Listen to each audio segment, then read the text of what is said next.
So Shiloh was about 8-1. It was a good battle. The good thing is that the army came out of this with a lot of experience. So yeah, 24-pound howitzer is the big killer of the battlefield. I mean, that's just not a surprise at all. And yeah, the next best unit had 55s, not Harper's Ferries. That's really interesting, but a Harper's Ferry right there. 20-pound Parrots did great. We have 6-pound Weirds did fine, but just the 6-pounders also did really well. Um, yeah, it's these are some interesting numbers.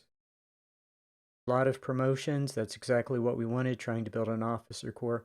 Also found out that I need a couple more officers in my campaign. So from this point on, I mean, it was an experiment to see if I bought just the minimum number of officers, when would I come up short? And the answer is Shiloh. So and there are the battles that we're going to fight next. We're coming up to the big part of the campaign for the North, which is Gaines's Mill and Malvern Hill. Then after that, the campaign is very easy. So I'm going to put things into economy, and yeah, uh, weapons will be cheaper, and I'm going to buy some weapons. So Grant obviously goes into being the Corps commander because you get 2 perks if Grant's up there. So yeah, not even a moment's hesitation. The avatar moves on. That's terrific. So I'm going to take my best generals and put them in as division commanders and hopefully get them some experience.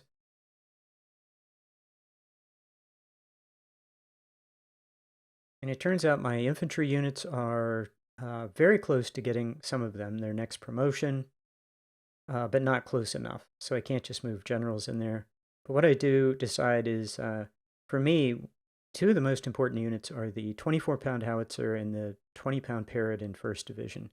And I just go ahead and accelerate this game by going ahead and getting them to 12, not even fiddling around.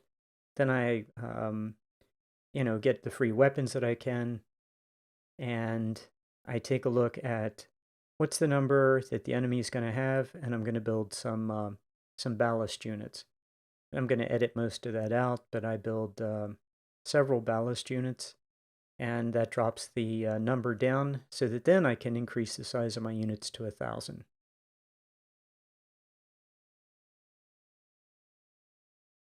Now in this battle, we're going to lose 544 total men, so I spend, I don't know, it's a lot of time really designing this army for what I want it to do.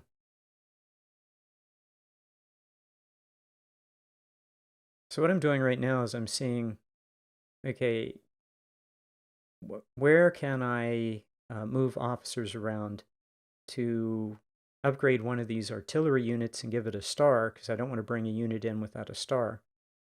And this is the one I settle on. And it doesn't matter. I move the different types of artillery around.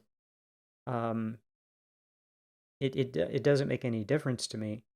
But so what I wanted was a unit that would be perfect for the number of 24-pound howitzers that I had, that by giving it an officer, I could make sure it had a star. Because I wanted to get all the 24-pound howitzers I could in here. Now, the 24-pound howitzer is a general making machine, and it's also a, I mean, you can just get units to 2 stars really fast by just rotating 24-pound howitzers into units. So what I'm doing here is I'm upgrading. I'm going to take, make sure all my infantry have 55s by the end of this if I can afford it. And so there's only one left. And I'm going to give him Lorenz's. And I think I'm going to give him 55s before it's all over.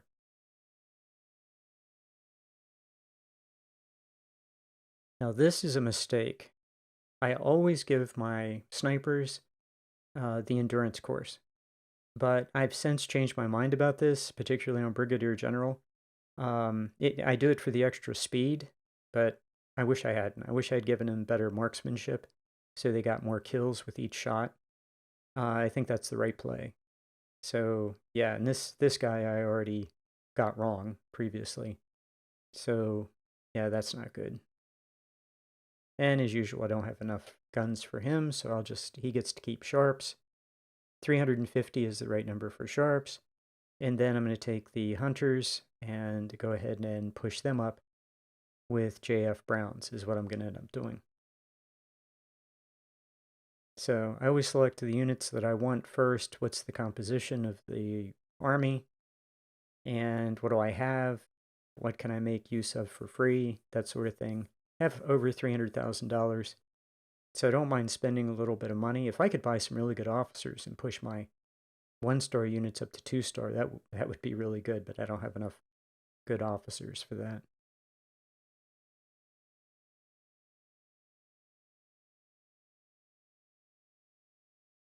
So I'd like to get all these guys up to 1,000.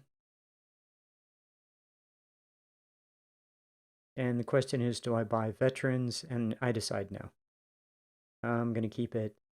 I'm going to keep it as cheap as possible, um, and let them get experience the old-fashioned way. Okay, so I'm going to edit this most of this out, but this is how you do it. I'm going to buy some. I'm ready to buy some officers, so this is a good opportunity to buy the officers for ballast. And yeah, so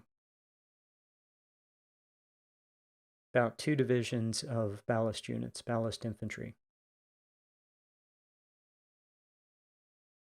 I'm going to go ahead and buy some good lieutenant colonels and go ahead and get them on the bench anyway.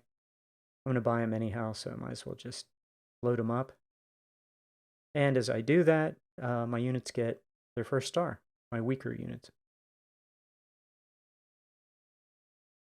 And that also freed up some free majors for my ballast. So yeah, that brought the numbers down a little bit. Now I'm going to increase the size of my army by filling out my infantry. I'm taking a look at it. Yeah, maybe.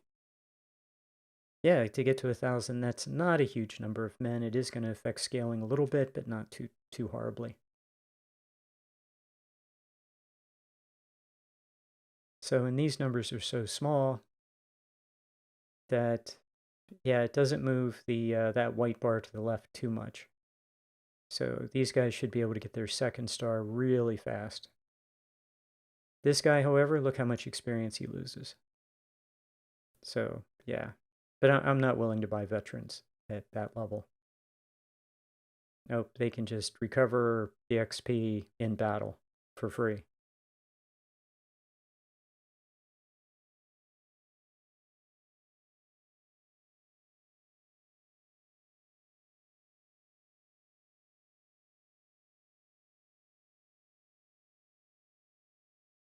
Yep, and scaling went up just a little bit. Not that bad.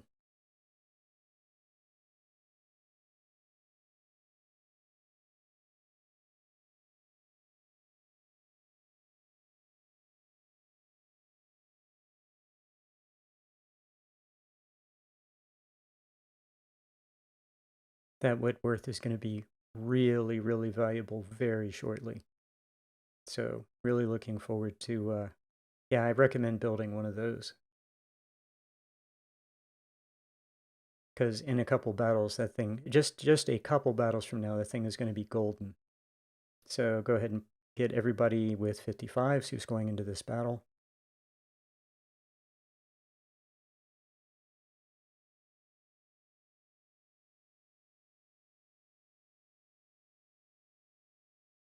So yeah, the right flank of this attack is going to be all 24-pound howitzers, and the kind of the support troops are going to need the longer range weapons.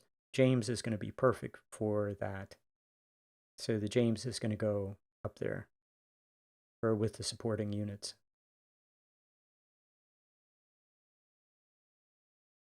Or I had intended the James.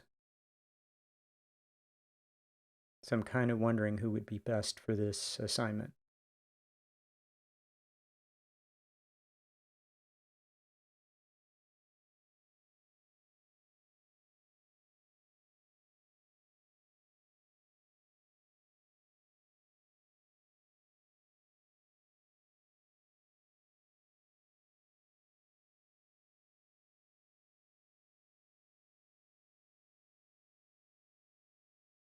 So that's going to cost me some money, but man, artillery is the one thing I don't mind spending money on.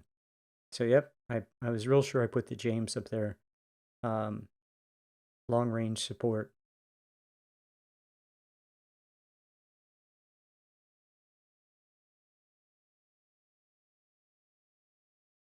And this is also going to cost some cash.